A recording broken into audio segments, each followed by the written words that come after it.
भाजपा और मीडिया के लोगों को मनमोहन सिंह की बड़ी चिंता हो रही है।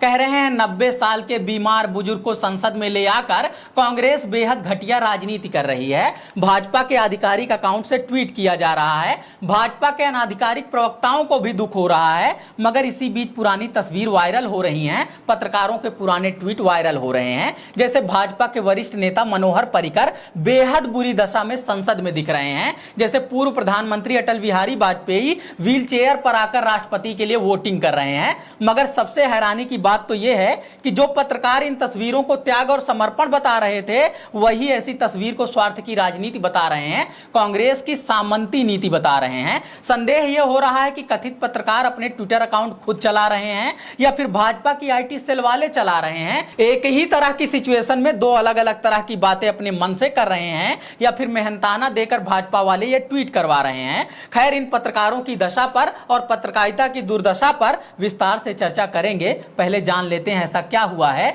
कि वोटिंग करने के लिए मनमोहन सिंह संसद में दिख रहे हैं। नमस्कार, मैं समर राज बोलता हिंदुस्तान में आपका स्वागत है। दिल्ली में ट्रांसफर पोस्टिंग का अधिकार राज्य सरकार के पास हो या उपराज्यपाल के पास हो, इस मामले पर जमकर राजनीति हो रही है। कांग्रेस विरोध में जन्मी आम आदमी पार्टी इसी मामले में समर्थन की शर्त पर विपक्षी महागठबंधन में शामिल हो गई है। हालांकि वोटिंग हुई तो सत्ता पक्ष को सफलता मिल गई है, विपक्षी दलों के हाथ निराशा ही लगी है। मगर वोटिंग से ज्यादा मनमोहन सिंह की मौजूदगी वाली तस्वीर पर पक्ष विपक्ष में राजनीति छिड़ गई है। एक तरफ भारतीय जनता पार्टी ट्वीट करके मनमोहन सिंह के स्वास्थ्य पर चिंता जता रही है, कांग्रेस को स्वार्थी बता रही है। दूसरी तरफ मीडिया मंडली भी जमकर साथ निभा रही है, कांग्रेस पार्टी को सामंती बता रही है, मगर भाजपा से सवाल नहीं कर पा रही है। जो पार्टी अपने बुजुर्ग और बीमार नेताओं का बुरी से बुरी हालत में इस्तेमाल करती रही है, वही आज मनमोहन सिंह के स्वास्थ्य पर चिंता क्यों जता रही है। जिस पार्टी के लिए हमेशा शक्ति प्रदर्शन ही मायने रखता है, वो दूसरों को नैतिकता क्यों सिखा रही है।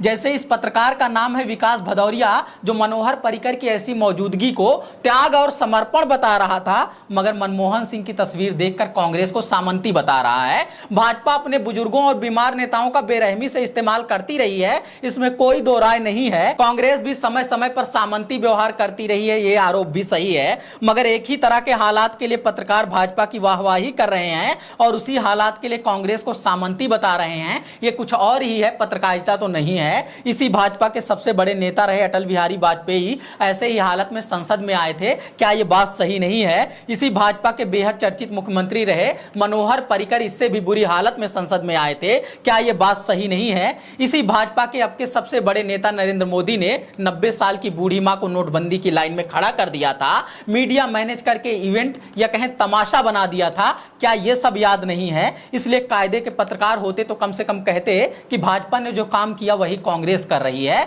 बीमार बुजुर्ग व्यक्ति को संसद में ले आकर शक्ति प्रदर्शन की राजनीति कर रही है। मगर पत्रकारों को सत्ता पक्ष से सवाल करना अच्छा नहीं लगता है, उनकी किसी भी करतूत पर सवाल करना अच्छा नहीं लगता है। वैसे सबसे बड़ा सवाल तो यह है कि दिल्ली को पूर्ण राज्य का दर्जा देने का वादा करने वाली पार्टी जब राज्य सरकार को ट्रांसफर पोस्टिंग का अधिकार तक नहीं देती, तब वहां की जनता को कैसा लगता है। राज्य सरकार के हाथ में आधी शक्तियों को घटाकर एक चौथाई कर दिया जाए और फिर उसको भी बाद में छीन लिया जाए, इस तरह का पूर्ण राज्य कैसा होता है। उपराज्यपाल को बिठाकर ही अगर दिल्ली की सरकार चलानी है तो फिर विधानसभा चुनाव क्यों करवाए जाते हैं, सैकड़ों करोड़ का खर्चा होता है।